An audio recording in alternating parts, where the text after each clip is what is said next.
Hello, my name is Jessica Mata, and this is the recording for the class that I missed on Monday, February the 6th. I know that you were mostly going off a presentation from Colin Baker's book. And one of the things that you asked was, do we work at a bilingual or a monolingual school? I would like to say that I work in a monolingual school with a bilingual program. I wouldn't say that even that is possible in the school that I work in because they do have a pull-out program, and I believe that stops in elementary. Currently, we do not even have any ESL or ELD classes, which is, to me, this should not be happening. We do have ESL students, and we do have recent immigrants. And if it's not for taking it upon ourselves to actually do something for these kids, I know that I am lucky enough to have, I teach social studies, and my online resource has a Spanish version. So I print out from the online source and I give the student the work. I only have one student, but even that one student deserves to have the education that she deserves in her native language, so that she can transfer it over.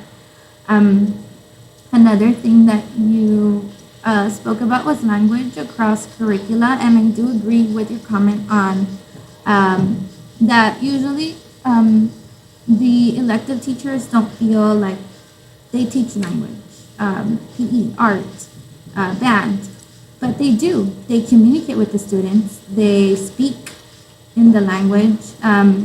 I can say I don't teach language. I teach social studies. I teach history, but I speak to my students. I expect a response. I also ask them to write. They do have writing assignments. They also have reading assignments. They even have math assignments. All of these require language and reading, and it's important that everybody understands the accountability and that we are all responsible for the accountability of our students. And that's something that, whether it's special programs or accountability scores, the campus needs to understand that we're a unit, and we are all responsible for student success, whether we teach electives, whether we teach non-testing subjects, and so forth.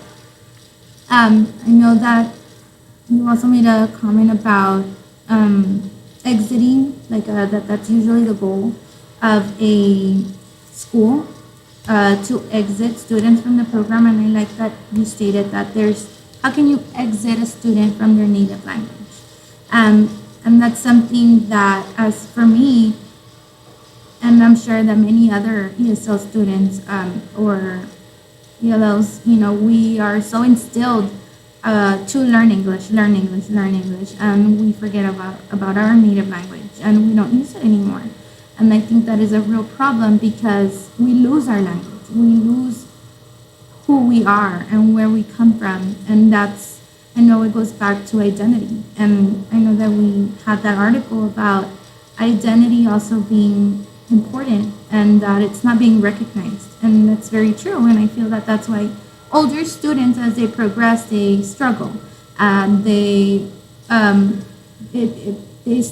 stagnant in their learning. They just stay in a specific place and they don't progress. For example, having seventh grade students who are far over the 7 years in the country and they still can't speak English, or they still are intermediate in their TELPA scoring because they don't know who they are. Their identity is lost. They're neither from, for example, Mexico, but they don't feel like they are 100% from here.